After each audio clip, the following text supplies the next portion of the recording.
دنیا میں کوئی نہیں جانتا۔ سبحان اللہ۔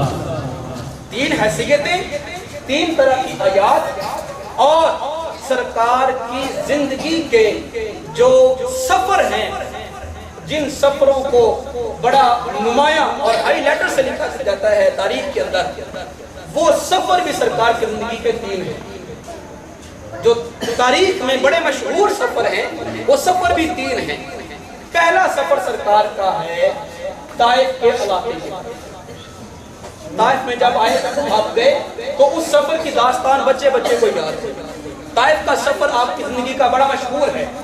دوسرا سفر آپ کی زندگی کا ہے سفر ہجرت، مکہ سے مدینہ کی طرف ہجرت آپ نے کیسے فرمائی، بچے بچے کو بات یاد ہے۔ اور تیسرا آپ کا سفر ہے سفر معراج۔ سفر معراج، 2 سفروں کو چھوڑ کر ہم سفر معراج کی طرف آتے ہیں، یہ میں نے تمہید باندھی ہے۔ سفر معراج کے اندر بھی آگے بہت سارے معجزات ہیں۔ اس سفر میں خالق کائنات نے آپ کی بشریت کو بھی معراج کروایا، آپ کی نورانیت کو بھی معراج کروایا، اور آپ کی حقیقت کو بھی معراج کروایا۔ اور اس سفر میں مزے کی بات یہ، حضور نبی اکرم صلی اللہ علیہ وسلم کے 3 استقبال ہوئے، اور تینوں حیثیتوں کے استقبال ہوئے۔ آپ کی بشریت کا استقبال بھی ہوا، نورانیت کا استقبال بھی ہوا، اور آپ کی حقیقت کا بھی استقبال ہوا۔ اور یہ تینوں استقبال ایسے ہوئے کہ کائنات میں ایسے استقبال کسی نہ نبی کے ہوئے آج تک، نہ کسی ولی کے ہوئے، اور نہ قیامت کسی ہوتا کسی دوسرے کے ہو سکتے ہیں جیسے استقبال میری محبوب کی ذات کی۔ ان 3 استقبالات کا تھوڑا سا میں ذکر کر کے وہ اپنی ختم کروں گا۔ سرکار سیدہ ام ہانی کے گھر میں ہے، چچا زاد بہن ہے، یہ مولا علی کی بہن ہے سیدہ ام ہانی، ان کے گھر میں آپ آرام کے لیے سو رہے ہیں، یہی رات ہے۔ اور جبریل امین کو جب رب نے دنیا کی طرف بھیجا نا سرکار کو لینے کے لیے، تو آنے لگے تو رب نے پوچھا جبریل اکیلے جا رہے ہو؟ مولا تیرا حکم ہے اکیلا جا رہا ہوں۔ فرمایا جبریل میرا خاص حبیب ہے، اس کا پروٹوکول ہے، اس کی عزت ہے، اس کا مقام ہے، ایسے چلے جاؤ گے؟ بولا کیا حکم ہے، جیسا تو فرمائے ویسے جاؤں گا۔ برات تو ساتھ لینی ہی تھی، جنتی جوڑا تو لینا ہی تھا، جنتی جوتا شریف تو لینا ہی تھا، مولا اب کیا ساتھ لوں؟ فرمایا میرا حبیب جب دروازے سے باہر نکلے گا تو کیا تو اکیلا ہی سامنے کھڑا ہوگا؟ بولا جیسے حکم میں ویسے کرنے کو تیار ہوں۔ رب نے فرمایا ایسا کرو 70,000 نوری ملائکہ کی جماعت سا لے لو، ہاتھوں میں چراغ لے لو۔ مولا کس لیے؟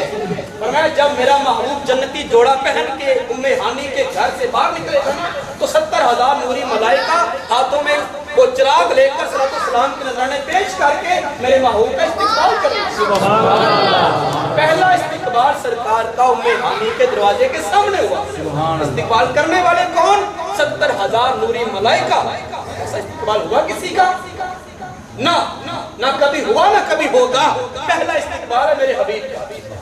سرکار ام ہانی کے گھر سے نکلے، مسجد حرام آئے، کچھ نوافل ادا کیے، مسجد حرام سے مسجد اقصیٰ تک گئے۔ یہ 2 مہینوں کی مسافت ہے پیدل چلنے کے اعتبار سے۔ مسجد اقصیٰ ابھی پہنچنے ہی والے ہیں۔ رب نے تمام انبیاء سے فرمایا جو قبروں میں تھے، قبروں والوں اٹھو اور مسجد اقصیٰ کے دروازے پہ پہنچ جاؤ۔ مولا کیا بات ہے، آج میرا حبیب جو ہے مسجد اقصیٰ جا رہا ہے۔ اے آدم، اے ابراہیم، اے موسیٰ و عیسیٰ، تم دنیا میں کہا کرتے تھے مولا مجھے نبی کیوں بنایا؟ اس محبوب کی امت میں شمار کرنا تھا، جو ابھی نیکی کا ارادہ کرے تو تو ثواب عطا فرماتا ہے۔ سبحان اللہ۔ مولا مجھے اس امت میں شمار کرنا تھا۔ تو رب نے فرمایا اے موسیٰ و عیسیٰ، تمام انبیاء آج اپنی اپنی قبروں سے اٹھو، حبیب کے پہنچنے سے پہلے تم مسجد اقصیٰ پہنچو اور اپنے ہاتھوں میں چراغ لے لو، اپنے لبوں پہ صلاۃ السلام کے نذرانے سجا لو۔ اقصیٰ کے دروازے کے باہر کھڑے ہونا ہے، اندر نہیں جانا۔ بولا کیوں؟ فرمایا میرا حبیب آ رہا ہے، جب محبوب آئے آگے بڑھ کے صلاۃ السلام کے نذرانے پیش کرنا اور ہاتھوں میں چراغ لے کے میرے حبیب کا استقبال کرنا۔ آدم جیسا نبی، ابراہیم جیسا کلیم، موسیٰ جیسا کلیم اور عیسیٰ جیسا کلمہ اس حبیب مصطفیٰ کا استقبال کر رہا ہے۔ یہ دوسرا استقبال ہے میرے محبوب کا۔ سرکار مسجد کے اندر آئے، اذان کہی گئی، اقامت ہوئی، نماز کے لیے مصلی خالی ہے۔ اب دیکھنے میں سارے ہی امام ہیں، آدم بھی قوم کا امام رہا، نوح نے بھی امامت کروائی، ابراہیم بھی امام ہوئے، موسیٰ عیسیٰ بھی امام رہے، اس زمانے میں سارے ہی امام ہیں۔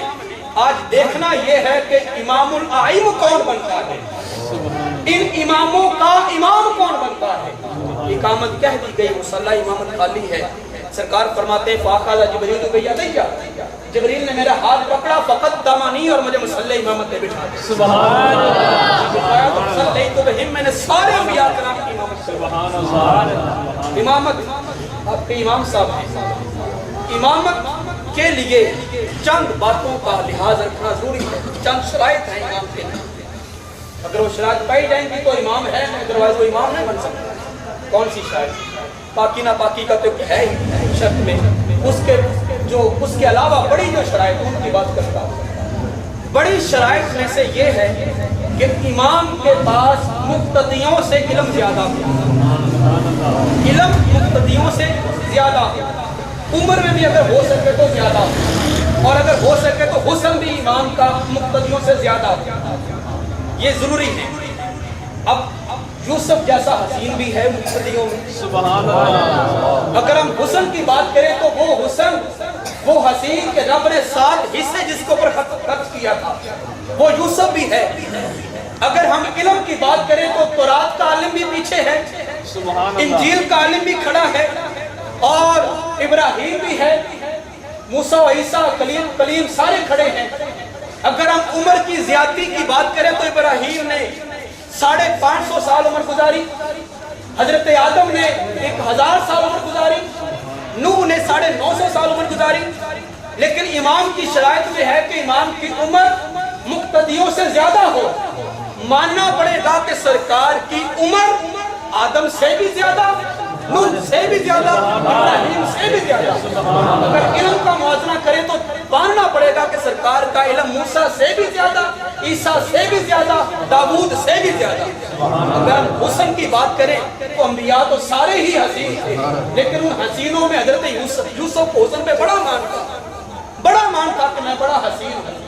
اگر ہم حسن کی بات کریں تو یوسف جیسا پیچھے ہے، مصطفیٰ امام بن کے آگے کھڑے ہیں۔ اچھا، یہ ساری باتیں بھی اگر درجہ عطم امام میں پائی جائیں، ایک سب سے بڑی شرط یہ ہے امام کے لیے، اس شرط کے بغیر مقتدیوں کی نماز نہیں ہوتی۔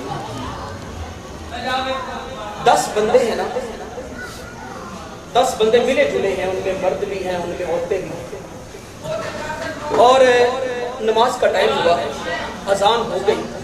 اتفاق ایسا کہ جتنے مرد ہیں، مردوں میں کوئی بندہ عالم نہیں ہے، نہ اس کو نماز پڑھنی آتی، نہ صحیح طرح سے پڑھانی آتی ہے، اور جو عورتیں ہیں، عورتوں میں ایک عورت حافظہ بھی ہے، قاریہ بھی ہے، معلمہ بھی ہے، عالمہ بھی ہے، اس کے بعد شریعت کا علم ہے۔ عورتیں سمجھو ساری ہی عالمہ، مرد سارے ہی جاہل، 10-12 بندے ٹولہ ان کا مجمع ہے، گروپ ہے ان کا۔ اب اذان ہوئی، اقامت ہوئی، اب آپ مجھے ایمانداری سے بتائیں کہ امام کون بنے گا؟ مرد امام بنے گا یا کہ ان عورتوں میں سے کوئی عورت امامت کروا دے گا؟ مرد کو تو نماز ہی نہیں پڑھانی آتی، مرد کو تو امامت کے فرائض ہی نہیں آتے۔ عورتیں ساری عالمہ، عورتیں ساری حافظہ و قاریہ، اب معلمہ اور عالمہ کو چھوڑ کر جاہل مرد ان کی امامت کیوں کروائے گا؟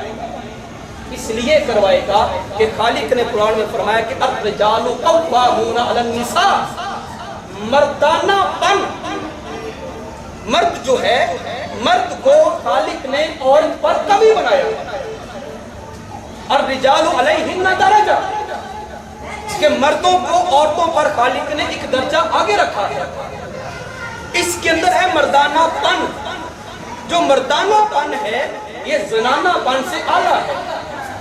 اگر جنسیت میں فرق آ جائے، مرد الگ جنس ہے نا، مردانگی ہے اس میں، اور عورت میں زنانہ پن ہے، وہ جنس الگ ہو گیا۔